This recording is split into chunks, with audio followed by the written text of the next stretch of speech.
Advanced Health Psychology 2, Virtual Interactive Notebook 2, Emotion and Motivation. This is day 3, Maslow's Hierarchy of Needs.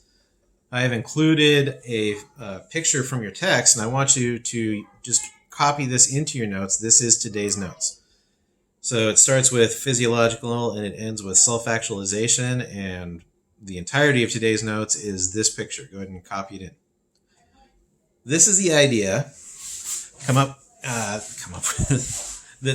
Maslow came up with to explain that some needs are more important than others. And in his opinion, he studied a lot of people, he interviewed people, and he found, for example, that people who were not safe, right, people who didn't have a job or lived in war-torn areas and had no money, didn't really care about friendship. What they cared about was safety, right? So this pyramid shows that a person needs lower needs met before they can progress to higher needs. And this is very much in the humanist tradition. So the background to this is Maslow is part of kind of a socialist culture.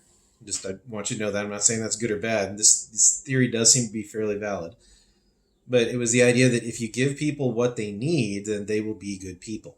So that's probably overstated. I think most psychologists today would say that's overstated. It's not, meeting needs is not the single unicausal factor in whether or not a person is pro-social or not.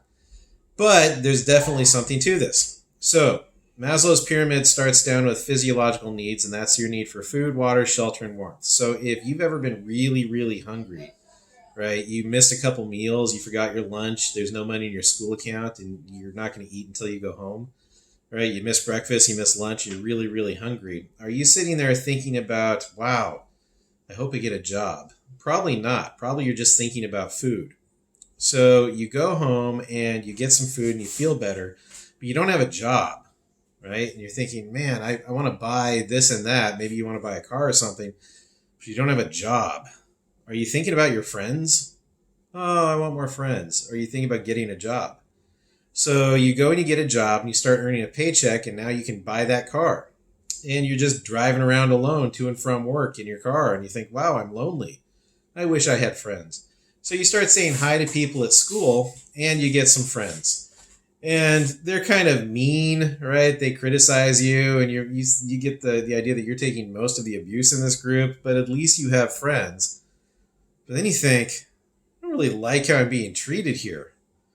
I want to feel better about myself. And so you think to yourself, I'm going to get better friends, and I'm going to get participate in some activities and get out in the world and do some things. So you join a club, or you join the band or something, and it goes really well, and you have new friends, and you're feeling really good about this. Look, I actually did something. Then you start thinking, but what is my purpose? Why do I exist?